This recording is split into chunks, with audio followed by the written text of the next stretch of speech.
कपिलवस्तुबाट वैदेशिक रोजगारीको सपना लिएर ठगिए नेपाली युवा। दलालको जालमा फसेर जेल यात्रा, विदेश पठाउने नाममा 2.5 लाखसम्मको ठगी। नेपालका बासिन्दा मुम्बईमा फसे, ज्यान मार्ने सम्मको धम्की दलालहरूबाट।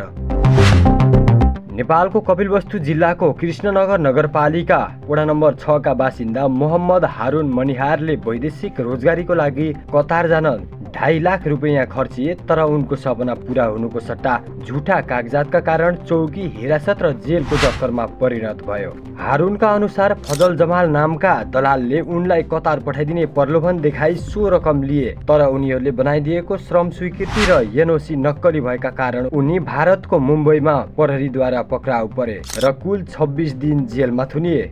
2000 रियाल सैलरी बताए 2.5 लाख रुपया लगानी फजल र जमाल को दियो। श्रम स्वीकृति डुप्लीकेट बनाएर मलाई दिए। इंडिया का टिकट दिए।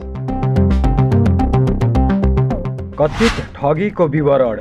मोहम्मद हारुनका अनुसार कतारमा रोजगारी दिलाइदिने भन्दै फजल नामका व्यक्तिले फोन मार्फत 2000 रियल तलबको प्रलोभन देखाएर यस कार्यका लागि फजल र उसका सहयोगी जमालले हारुनसँग 2,50,000 रुपैयाँ मागे।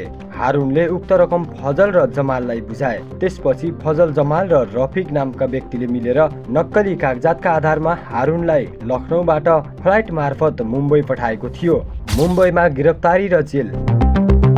मुम्बई विमानस्थलमा अध्यागमन अधिकारीहरूले कागजातमा त्रुटि फेला पारेपछि हारुनलाई नियन्त्रणमा लिएको थियो। उनलाई 2 दिन प्रहरी चौकीमा, 4 दिन लोकअपमा र 26 दिन जेलमा राखिएको थियो। हारुनले हामीसँगको कुराकानीमा बताएका छन्। 26 दिन जेल मुम्बई 7 रोडमा राख्यो। मेरो भाइले 4 दिन चौकीको सामने बसेर रोइराखे थिए, तर उनीहरूले भेट्न नदिए। हारुन 2082 जेठ 13 गते गिरफ्तार भए र 2082 असार 13 गते जमानतमा रिहा भएका थिए।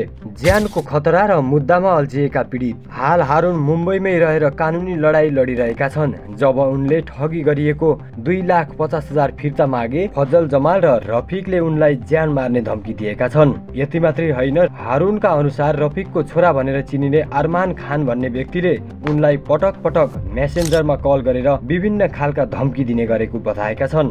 बाहिर आएपछि जमालले धम्की दियो। फजल, जमाल, रफिक मेरो गाउँमा गएर गाली गुलुज गरे, मलाई जान मार्ने धम्की दियो। फेरि आज 5वां महिना चलिराखेछ, तर 4 दिनपछि रफिकको छोरा मेसेन्जरमा कल गरेर मलाई धम्कायो। फेरि जेल पठाउँछु, जानबाट मराइदिन्छु। यस्तो यिनीहरूले गाली गुलुज गर्दैछन्, धम्काउँदैछन्। मेरो रुपैयाँ खाएर मलाई धम्की दिए।